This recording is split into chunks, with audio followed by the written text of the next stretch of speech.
Hello बच्चों, अभी हम आपको बताने जा रहे हैं किरचॉफ रूल के क्वेश्चंस किस तरीके से सोल्व होते हैं। तो इसके लिए हमने अभी आपके सामने एक क्वेश्चन ले रखा है और ये क्वेश्चन ऑलरेडी बोर्ड में आ चुका है। ठीक है ना, सीबीएसई बोर्ड में ऑलरेडी ये क्वेश्चन एक बार पूछा जा चुका है। काफ़ी इंटरेस्टिंग सा क्वेश्चन है और ऑलरेडी इसमें एक चीज़ और अच्छी बात थी कि इसमें सारे डायग्राम यानी कि डायग्राम प्रॉपर मेंशन था, करंट के डायरेक्शन प्रॉपर डिसाइडेड थे और इसके बावजूद पूछा है कि using Kirchhoff rule to determine the value of current I1 flowing in the circuit shown in the figure. तो ये आपके सामने पूरा क्वेश्चन है और हमें I1 की वैल्यू डिटरमाइन करनी है इस पूरे सर्किट डायग्राम से। कैसे करेंगे आइए समझते हैं एक एक स्टेप करके। ठीक है, एक एक स्टेप को हम लोग समझेंगे। तो आपको सबसे पहले क्वेश्चन का डायग्राम दिखना चाहिए एकदम सुंदर तरीके से, ठीक, और आई होप आपको दिख रहा होगा। जैसा कि अब इसका जब सोल्यूशन जब मेरे प्यारे बच्चों हमें स्टार्ट करेंगे, ठीक है, तो हम देखेंगे कि कितने लूप हैं। तो आपने कहा सर लूप यहाँ पर दो है, एक लूप नीचे है और एक लूप ऊपर है। तो हम दोनों लूप को यूज करेंगे बारी बारी से और उसके बाद उन लूप के लिए इक्वेशन यूज करेंगे, एक और लूप रूल। और लूप रूल अप्लाई करने के बाद इक्वेशन फॉर्म करेंगे और उसके बाद सोल्व करके हम I1 की वैल्यू इक्वेट करेंगे। तो सबसे पहले हमने कहा कि from figure using loop, from figure using loop. अब देखो लूप का डायरेक्शन डिसाइड करना होता है, तो हमने लूप का डायरेक्शन सीधे ऐसे ही लिया, यानी कि C से E, E से F, F से D, D से C की तरफ, यानी यूजिंग लूप 2। लूप 2 का नाम क्या है? तो हमने नाम रख दिया C E F D C। ठीक है, अब इस लूप के डायरेक्शन में जो भी करंट का डायरेक्शन होगा वो सब हम पॉजिटिव लेते हैं, अदरवाइज उसके अगेंस्ट अगर कोई चीज़ होता है तो उसको हम नेगेटिव लेते हैं। अब इस लूप में हम देखें फ्रॉम फिगर यूजिंग लूप 2। अब लूप रूल क्या कहता है? तो according to loop rule, according to loop rule कि sum of EMF is equal to the sum of product of I and R in a given loop. तो जब हम इस लूप की बात कर रहे हैं तो ये चीज़ हम अप्लाई करेंगे। तो ये लूप 2 के अकॉर्डिंग अगर C से E की तरफ बढ़ते हैं, C से E की तरफ, तो कोई करंट, कोई EMF नहीं। ठीक, यहाँ से यहाँ बढ़ते हैं कोई नहीं, यहाँ से यहाँ बढ़ते हैं कोई नहीं। D से C के बीच में एक EMF है 20 वोल्ट का और वो DC यानी इसी डायरेक्शन में है भी, क्योंकि ये पॉजिटिव टर्मिनल नेगेटिव है तो लूप के डायरेक्शन को फॉलो भी कर रहा है, यानी कि EMF की जगह हमारा सिंपली आ जाएगा 20 वोल्ट इक्वल टू। अब IR पे आते हैं, C से E में कोई नहीं, यहाँ से E से F तक हमारा है एक 30 ओम का रेजिस्टेंस और करंट I1 यानी 30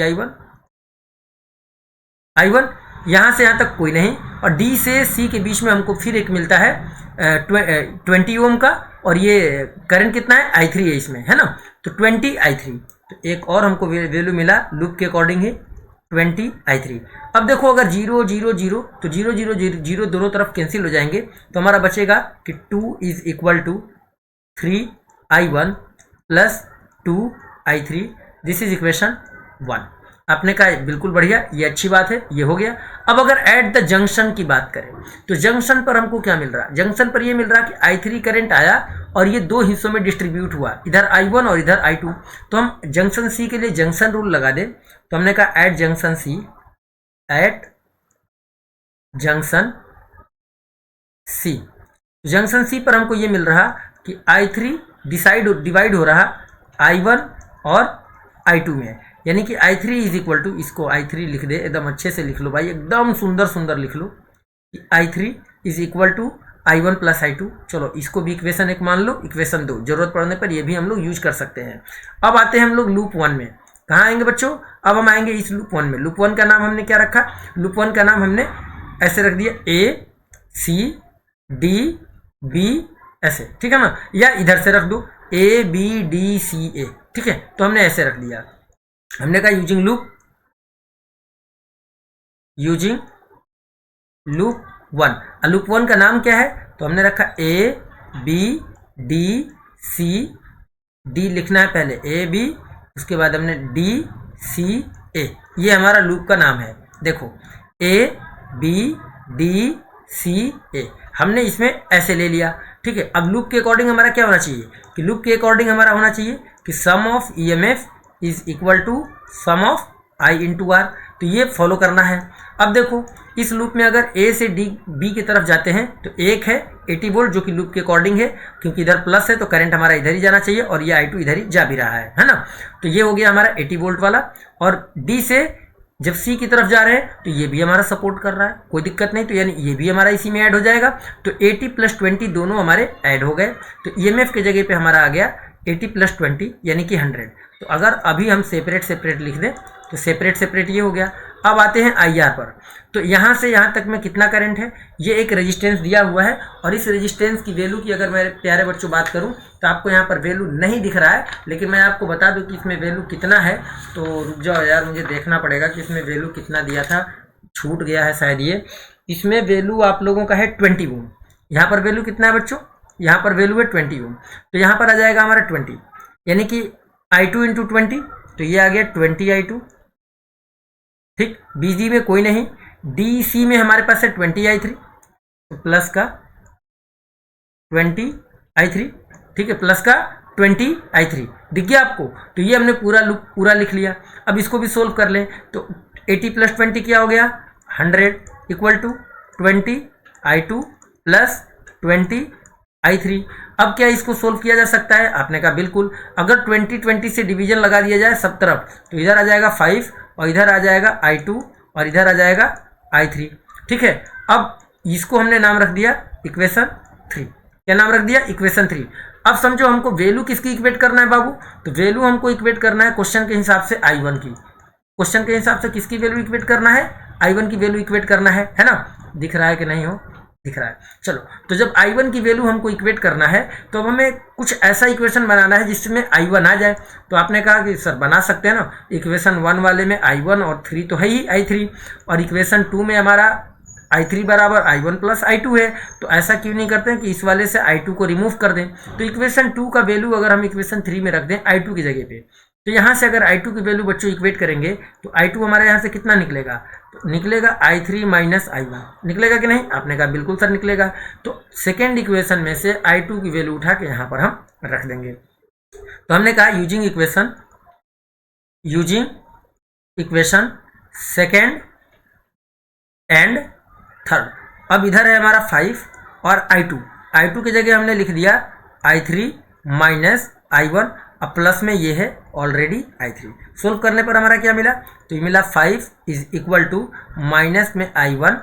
माइनस में I1 अब प्लस का 2 I3। This is equation 4। अब देखो ये आ गया हमारे सामने इक्वेशन 4, ये है, और ये है हमारे सामने इक्वेशन 1। अब इक्वेशन 1 और इक्वेशन 4 को जरा एक साथ लिख दूं मैं, ताकि आप लोगों को प्रॉपर दिखने लगे। ठीक है, 2 और इधर है हमारे पास 3I1 + 2 I3। ठीक है, और ये है हमारा इक्वेशन 1। तो ये था हमारा इक्वेशन 1। तो इक्वेशन 1 को भी हमने इक्वेशन 4 के पास में ही लिख दिया। हमने कहा कि अगर इनको सब्ट्रैक्ट कर दें आपस में, क्या कर दें, इक्वेशन 4 में से इक्वेशन 1 को सब्ट्रैक्ट कर दें, तो यहाँ माइनस, यहाँ माइनस, यहाँ माइनस, क्या ये कैंसिल हो जाएगा। आपने कहा यस सर, ये तो दोनों साइन हमारे आपस में कैंसिल हो जाएंगे, ये कैंसिल हो जाएंगे। तो बचेगा क्या, 5 और 2, 5 में से 2 गया यानी कि 3 बचा। आपने कहा बिल्कुल, और ये दोनों ऐड होकर कितना बचे, माइनस का 4 I1 बचा। यानी I1 की वैल्यू यहाँ से डायरेक्ट आपको क्या मिला, तो I1 की वैल्यू मिला बच्चों माइनस में 3/4 एम्पियर। कितना निकल के आया, माइनस का 3/4 एम्पियर। इसमें किसी को कोई दिक्कत तो नहीं, बता देना। अगर आपको किसी भी तरह का कोई भी दिक्कत हो तो आप फ़ौरन हमको बता देना कि हाँ सर इसमें कोई ना कोई दिक्कत है, और हमें पता है कि आप लोगों को किसी भी तरह की कोई दिक्कत नहीं आएगी। तो I1 हमारा आ गया माइनस का 3/4। यही हमको क्या करना था, इक्वेट करना था। माइनस क्यों आया, माइनस का मतलब ये है कि अगर सर्किट में हमारा इस तरफ से करंट अगर I1 बना है, I1 का डायरेक्शन अगर इस तरह से बना है, तो इसके अपोजिट डायरेक्शन में हमारा करंट फ्लो हो रहा है। कैसे, अपोजिट, इसलिए यहाँ पर माइनस साइन आया। तो हमें according to the question I1 की वैल्यू इक्वेट करना था। किसका, कि using Kirchhoff rule to determine the value of current I1 flowing in the circuit as shown. तो हम यहाँ से इस तरीके से I1 निकाल लिए माइनस का 3/4 एम्पियर। अब इसी तरीके से अगर I2 और I3 भी पूछा जाए आपसे, तो हम क्या करेंगे, I2 और I3 भी इक्वेट कर लेंगे। क्योंकि अगर I1 की वैल्यू आप इक्वेशन 1 में रख दो, I1 की वैल्यू कहाँ रख दो, इक्वेशन 1 में, तो I3 निकल आएगा। जब I1 और I3 निकल आएगा तो इक्वेशन 2 का यूज करके हम I2 भी इक्वेट कर लेंगे। ठीक है, तो आई होप आप लोगों को ये कॉन्सेप्ट बहुत अच्छे से समझ में आ गया होगा, और अगर समझ में आ गया है तो इस वीडियो को लाइक करो, चैनल को सब्सक्राइब करो। फिर मिलते हैं सही किसी अगले सवाल के साथ, तब तक के लिए आप सब मुझे आज्ञा दीजिए। Thank you so much and जय हिंद।